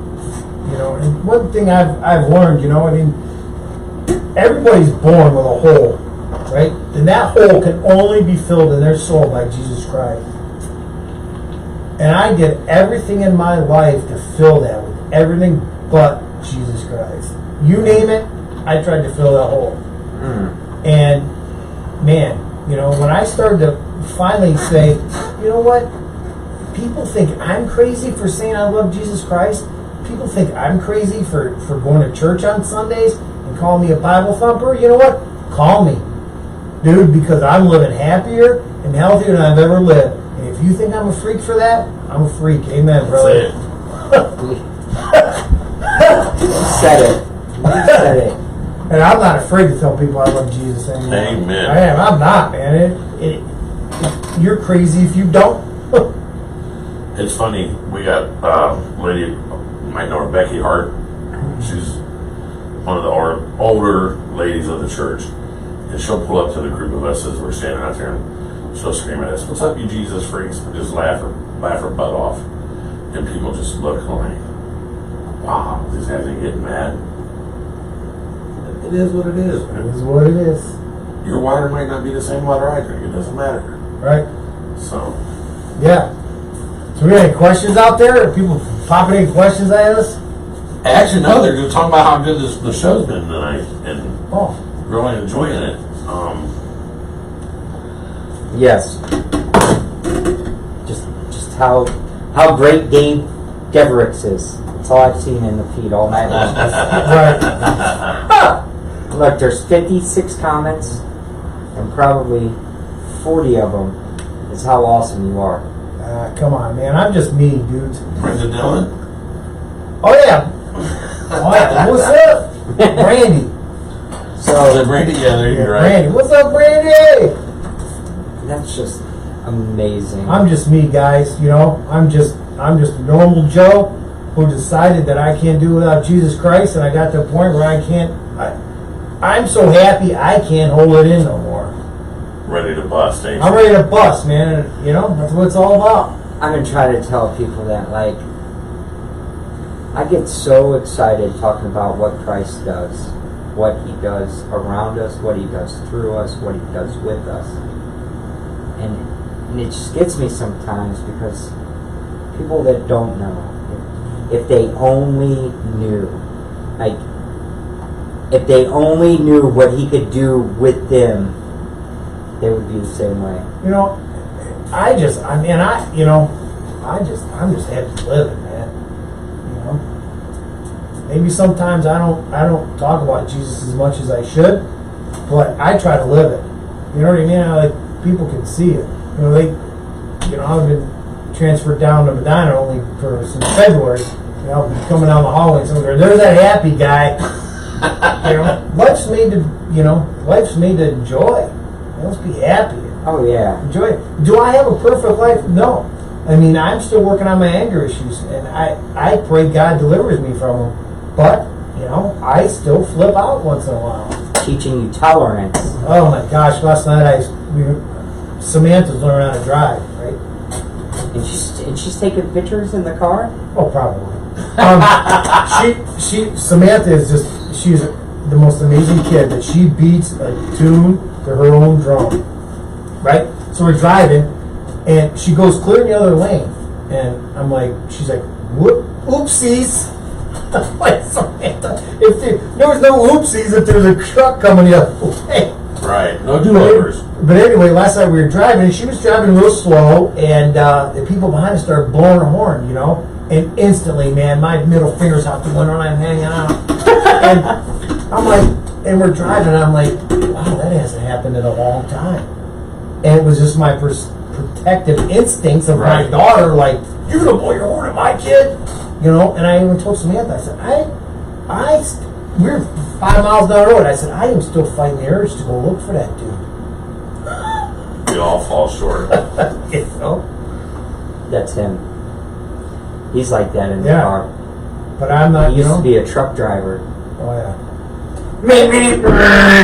That's what he does. I never had road rages. know? Oh, he's got road rage. I was raised with respect. Like, I had to respect my old man. Right. You know? And,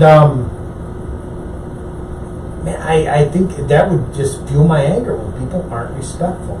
Like, why can't you respect this girl for driving around? She should learn how to drive. And you gotta freak out about it? But you can't anger somebody. How many times have you ever used anger and it's turned somebody's attitude around towards you? Never. Never. I'd kill him with kindness. Doesn't work all the time, Right. but Right. And it's not easy, no, it's not. you know? You know, what I found is the biggest cure for me? Apologizing. When I'd flip out on somebody, I'm like, I don't want to. You know, I don't want to. And I hated it. And I hate it. Hey, man, I kind of crossed the line the other day. I want to tell you I'm sorry. I apologize. I hate doing that. But because I hate that so much, it helps me not to do it. Right. You know? Anger's a horrible thing. And then you pack pride behind it. I had to do it last weekend. We had a get together.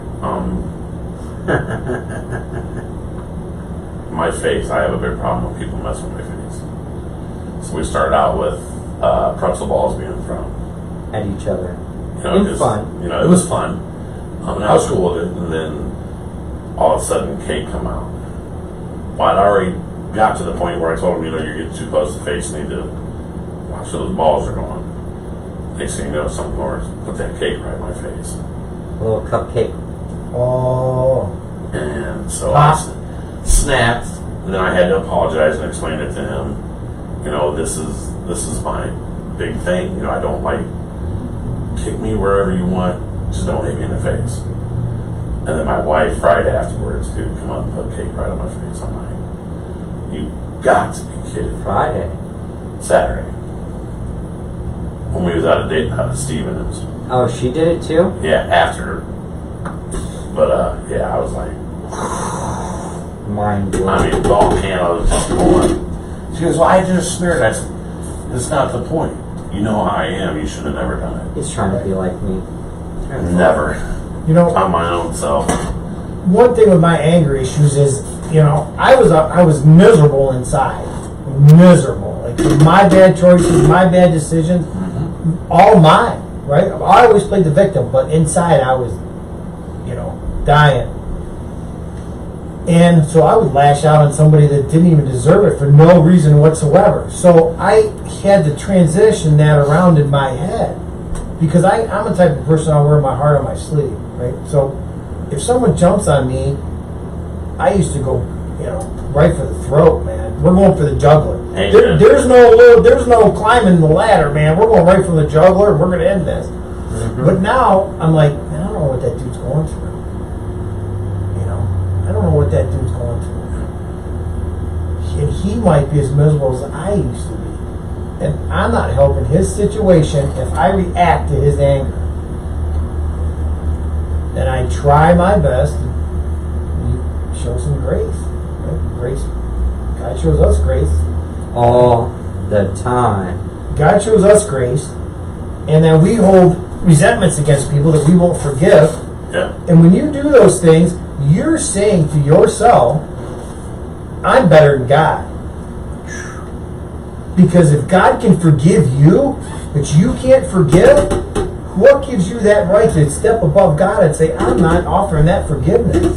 See, working down at the Hope Cafe is what made me think of that. Made me learn that. Because I was taught by Pastor Baker and some of the staff down there that work down there. You know, someone comes in, we don't smoke in the Hope Cafe, we don't drink, whatever. But someone walks in with a bottle of booze, everyone's reaction behind the counter, their first reaction is, oh, we don't do that here, you gotta get taken out of here. Or you can't smoke in here, get out of here. No screaming and hollering. So, as I'm down there working one day, one of the guys put it in perspective for me. This is, this guy comes in with a bottle of booze, you're screaming and hollering for him to get out of here, get out of here. So he leaves and he goes down the corner, takes a gun out and shoots himself. He said, what's the last thing that guy's thinking of? Maybe he was coming in to get some help. Right. And the only thing he can remember is he walked in there and no one gave a crap. And just it makes you think of what other people are going through. You know, the pastor,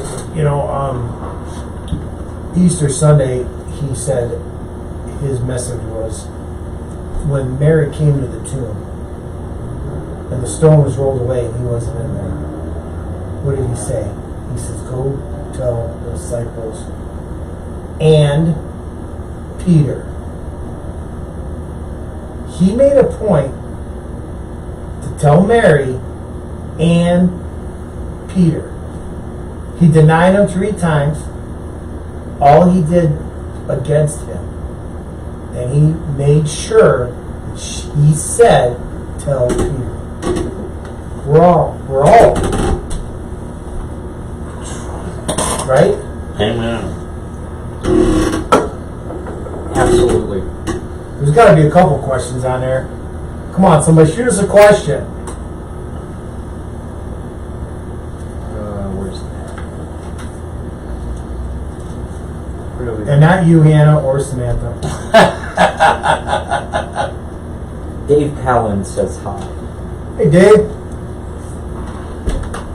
Well, we're getting to that time of the night. We end our show kind of different than most radio shows, but hey, we're different than most radio shows because we talk about the highest authority. So we end this with a gratitude list. Like, what are we grateful for? I'm going to have Garner start it off. You'll see how it goes. Then you'll go. And then I'll go. And then we'll pray. And then we'll go off the air. Okay? I'm good. Yeah. You okay with that? Whatever you want to do, bro. This is your show. I'm just here. This ain't my show. It's That's my show. This is your world. I'm just living in it. First off, I want to give a big shout out to Becky Hart, Pam Murphy, Cassandra Strain. You guys did great last night at the Hope Banquet.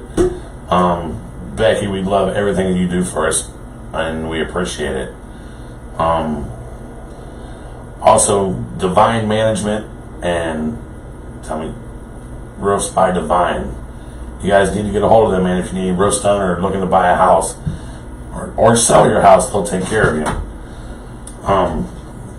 I want to thank my wife, Cassandra, for letting me come out here, and just spend the time out here and fellowship and just love on everyone. Thank God for giving us this opportunity on a Friday night to do this, coming up on 2 years Sunday. 2 years Sunday. We've been doing this every Friday night, and without God and the people He's put in our life, we wouldn't have this. I want to thank all the pastoral staff at Akron Bible Church for helping us out and doing everything you guys can for us, and the church congregation. And I want to thank you for coming out here tonight, man. Very awesome having you here. Thank you. So I appreciate that. Oh, man, my turn. My gratitude list. Well, I am thankful that God put me in the recovery community. I'm thankful that God sent me your way to be here. I thank God for my kids and protecting them. I thank Him for my job. Awesome job, and I love everybody I work with. And I'm thankful that God's helping me work on my anger issues, and He's got me at a point in life where I've dumped all my baggage. And I can actually live a happy, healthy, and peaceful life. I'm thankful for my church family. I'm thankful that God put me in Medina to be part of Hope Recovery Community. And being a part of the recovery community in Medina County, I love every minute of that. I love and thankful for Celebrate Recovery and my Celebrate Recovery Forever family that I get to see every Wednesday night, and what they mean to me and how they lift me and my spirits every week. Thankful for that. Thankful for my life, my health, and I'm thankful for Harley Davidsons. He took a play out of the pastor's book. Did you hear that? Thank you for Harley Davidsons. Yeah. Not all of us have Harleys, you know. So That's all right. Listen, my dad, my grandfather, my uncle, they all were Harley Davidsons. And they all would roll over in their graves if I rode anything but. So I'm not against anything you ride. I just do it because that's what my family rode. do you know what HD stands for? $100. That's right. $100. They should put an A in front of it because it's another $100. Ooh, man. All right. Well, first and foremost, I want to thank God for loving the hell right out of me when I didn't love myself and sending His Son to die on a cross for a dirty wretch like me.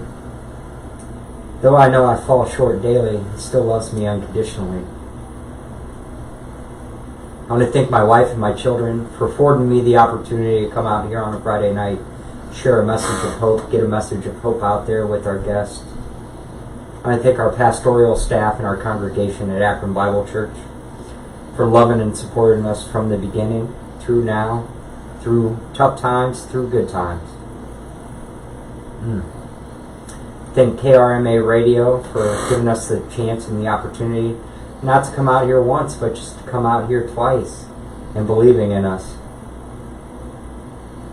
I want to thank all of the local organizations that are putting their egos and their pride aside and coming together as a coalition on a united front to let people know that recovery is possible.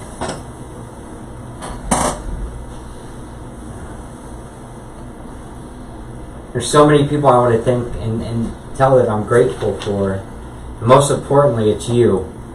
Yeah, you. Because without you, there is no us. You guys make this show just as much as we do. So we want to thank you for that. You're going to bow your head. We're about to pray this out, man. Let's pray it out. Dear Heavenly Father, I just want to come to your throne of grace and mercy boldly as you have called us to do, Lord Father. We want to give you praise and thanks for everything in our life right now, good, bad, and indifferent, because we know that you have your hand all over us, all over these airs, all over these views, all over this station in this world, Lord Father. We know without you, we're just dead. Dead to sin, dead to self. But with you sending your Son to the cross to die for us, you gave us life. And not just here, but eternally. Lord Father, I want to lift up Stephen and Emily and Hannah and all those service men and women out there, Lord Father. Wrap them in your protection. I want to lift up all the first responders, from police to fire to EMS to tow truck drivers. Lord Father, be with them. Be with their families while they're out protecting us. Wrap them in a hedge of protection and give them peace through all circumstances and situations. Lord Father, I'd like to lift up our government officials, from our congressmen to our representatives to our senators to the president. Lord Father, give them the knowledge of you and the wisdom to help guide our country. Lord Father, I want to thank you for sending your Son to the cross to die for us. And I don't know if you guys out there listening, if something were to happen to you today, could you say with 100% certainty that you would go to heaven? That's 100%, not just 99. If you're not 100% certain, it just takes a prayer of faith and an action to go along with it. It's real simple. You would just repeat, Dear God, I know I'm a sinner, but I believe that your Son died for my sins, buried and resurrected in 3 days. The best I know how, I will follow him. I confess with my mouth that you are my Lord and Savior. Till my day's end, I will follow you. Amen. Amen. Good stuff. Thanks for tuning in, guys. Next week we have. Who you got next week, Gar? To be determined. It's To a be surprise. determined. It's a surprise. Remember, the only way out is through. That's it. Amen. All right, guys. We love you. Have a great Friday night.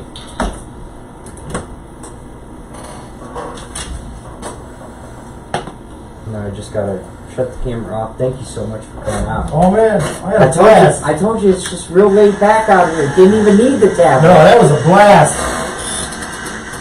I mean, we try to tell everybody, like, though we have viewers and listeners, it's just us in the room. That was a good time. Didn't even have to turn your tablet on. Check that out. Oh. Well, I envisioned you like, okay, read your story, and then we're gonna have people, call in with questions or. It's an intimate conversation. It all depends. Some nights we have It's spirit-led. 6, 7 callers. Sometimes we have 10. Sometimes we might make a night any. I just want to sit back and listen.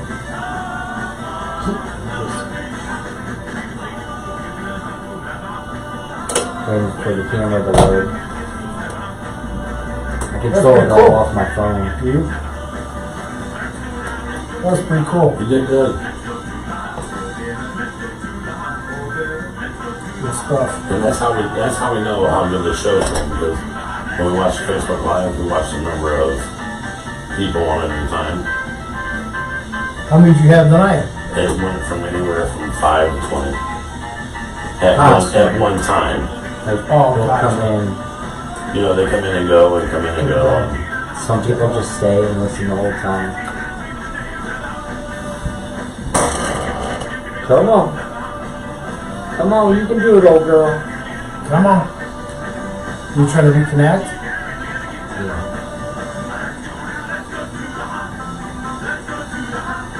They want you.